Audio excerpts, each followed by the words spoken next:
So today I'm putting my XC70 away for winter storage. And here's some tips to help your car, if you live in a climate like I do, get ready for winter storage as well.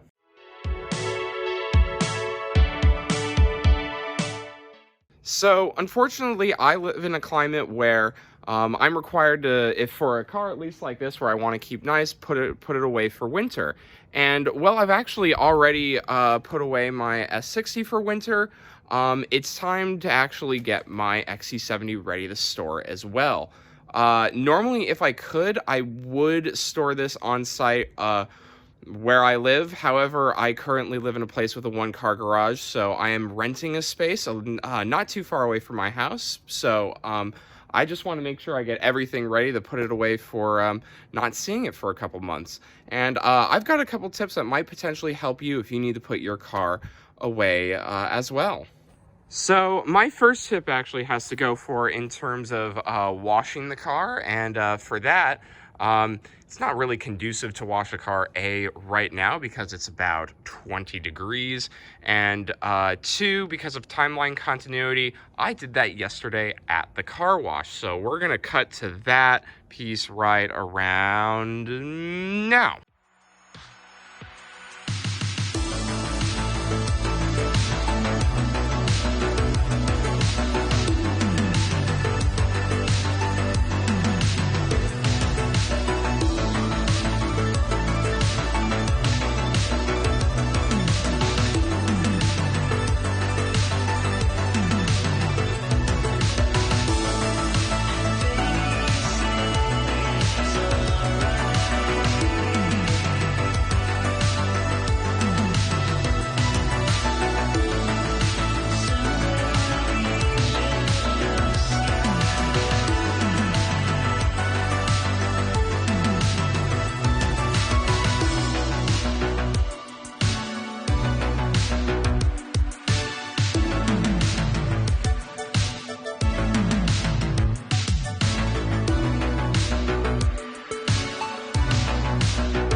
So when washing your car and preparing it for getting ready for winter storage, perfection is not the goal.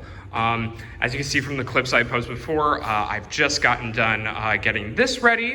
Normally I'd wash my car in my driveway myself, but winter came kind of fast and it's very cold out and I don't want to wash in my own driveway. So I'm here at a local coin wash, work well enough for this. But yeah, as I said, perfection is not the goal. If you get up close, you'll see that there's like dirt and streaks still in places. That's not really much concern, but mainly it's just making sure that we're removing anything from the car that could potentially damage the finish while it is in storage. What that means is like removing salt, dirt, anything that can like collect moisture if moisture gets into wherever you're storing and then potentially cause corrosion or potentially cause oxidation to the finish. So for in this case, most of the time is spent, or most of the time I spent is like cleaning these joins along here where moldings and trims meet up, getting the underside nice and clean. That's always a good thing since you never want to fight rust underneath, and like making sure you've got a majority of the brake dust off and stuff like that. So and bird poop, etc. So so your finish sort of stays the way it is while it's in storage and doesn't degrade at all. So yeah, but from here, there's a little bit more that we need to do. I have to go pick up some supplies and see you in the next part. So after the 24-hour period that I say to let the car dry off and let that moisture get out of there, you're gonna want to do one more thing, especially if you're not exactly sure if your storage space is totally dry and nice. It's this stuff. It's called fluid film. I absolutely adore this stuff. This stuff is great to spray on basically any metal surface in order to prevent corrosion. It's used in the marine industry, the aircraft industry. Major airlines use it to keep components from corroding away and keeping them in nice shape. And I've actually personally been using it on my S60 since I moved here. And when I did have to occasionally daily that in less than stellar winter environments, it has actually helped prevent corrosion in so many ways on that, and the underside on that is just as clean as when I bought it about 4 years ago in California. So but yeah, in terms of fluid film, you're going to want to use this stuff on parts of the car that might be a little bit exposed or hidden or can hide some other corrosive elements. So what I like to do is attach this little this little attachment here, and then spray it into like dog leg joints or areas that underneath that may have gotten rock chips, or any areas, or like jack points, generally any areas that might be susceptible to getting corrosion.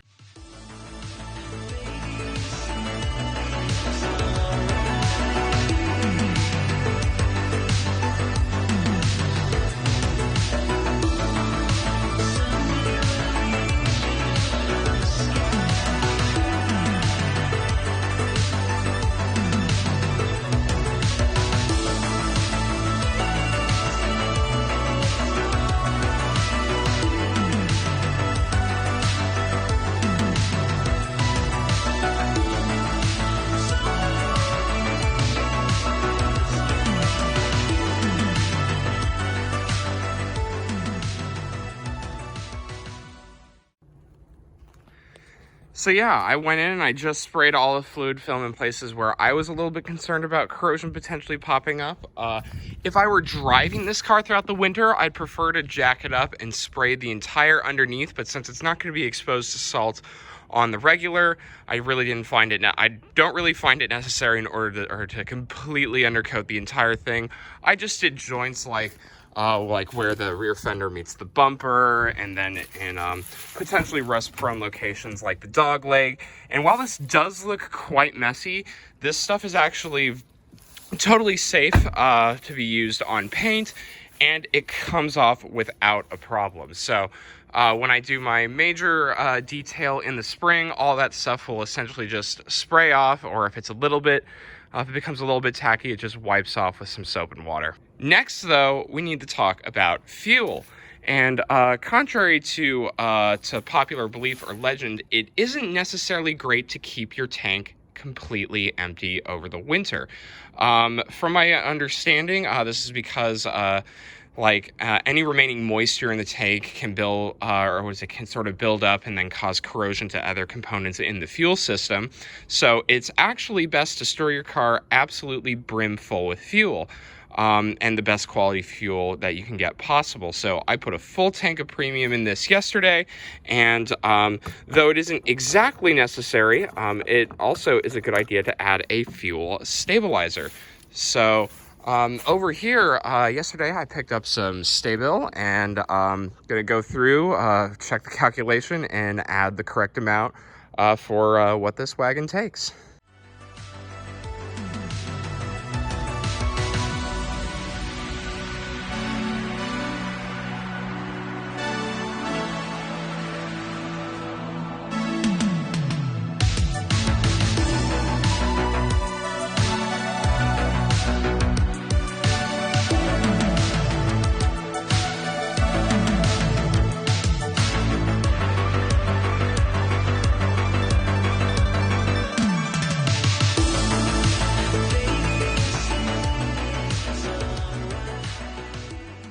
So next up is to check your fluids. Well, an entire fluid change isn't necessarily necessary depending on your use case. It's a good idea to check all the fluids already in your car to make sure that they're sort of in good shape and okay, so that they won't be causing any degradation over the coming months. So fluids to check, you obviously want to check your antifreeze to make sure it's it's either fairly new, that it looks nice and it's at a good level. This one looks pretty good. It's also good to check just sort of the quality and the level of your oil to make sure that It's just sort of, it's nice to have good oil sitting in your engine while it's sitting. I just changed this oil a little bit less than 1,000 miles ago. Checked the level fairly recently. It hasn't been going down, and it's obviously in good shape since it's pretty new. And just in general, check other fluids such as transmission, power steering, other stuff to make sure that there are any alarm bells, or whether or not actually to plan for any potential projects you might need come the spring. Now, next thing to move on to is checking and preparing your interior. Some people might not actually think to do this, but it's generally a very good idea to make sure your interior is in good enough shape as well before putting it into storage. You might think that your interior is perfectly sealed through door seals and whatnot, but you'd be surprised about what can get into your car and what damage can happen from just sitting or letting things sit in your interior. So yesterday after the car wash, I went in and I made sure everything was any sort of remaining like organic material such as leaves, dirt, etc. Was vacuumed out, and then I went and conditioned all the separate leather pieces like the instrument cluster hood, steering wheel, back seats, and the like, just so that they're nice and moisturized and ready to sit for a couple months. It's by no means perfect, but it's a good basis in order to just be a nice clean baseline. For that baseline though, I like to add a couple of things. I like adding some sort of moisture absorbent. This makes sure that any moisture that can potentially get into the car is trapped and doesn't end up causing mold or any musty smells, etc. Also, rodent repellent. Mice absolutely suck, and when they get into the interior of your car, you will hate your life. Luckily, this car hasn't ever suffered from that, but I have been in cars that have, and it's not good. So if you can get any sort of rodent repellent, either what you can find at your local hardware store, or potentially also I hear dryer sheets work really well. I have a couple of those as well for certain areas of the car.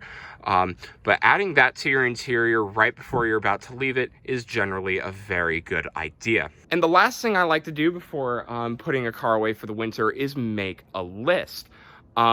If you're anything like me, you're not a perfect person and you're never able to get around to every single one of the projects that you want to attempt during sort of car show season. And that was certainly the case with the wagon this year, especially with COVID and being very difficult to get.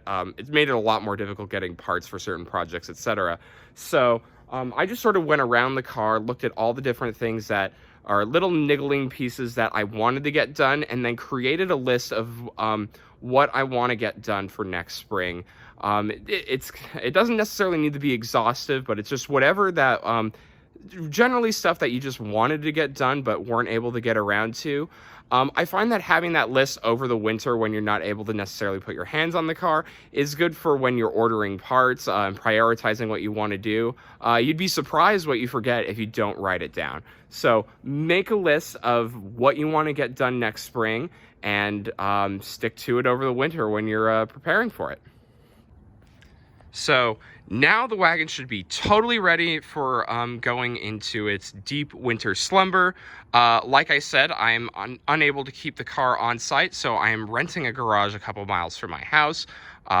So yeah, it's ready and we're about to head out to it. So I just got back from putting my wagon into storage for the winter, and I didn't really have time to film while I was there, unfortunately. I had to get in and out.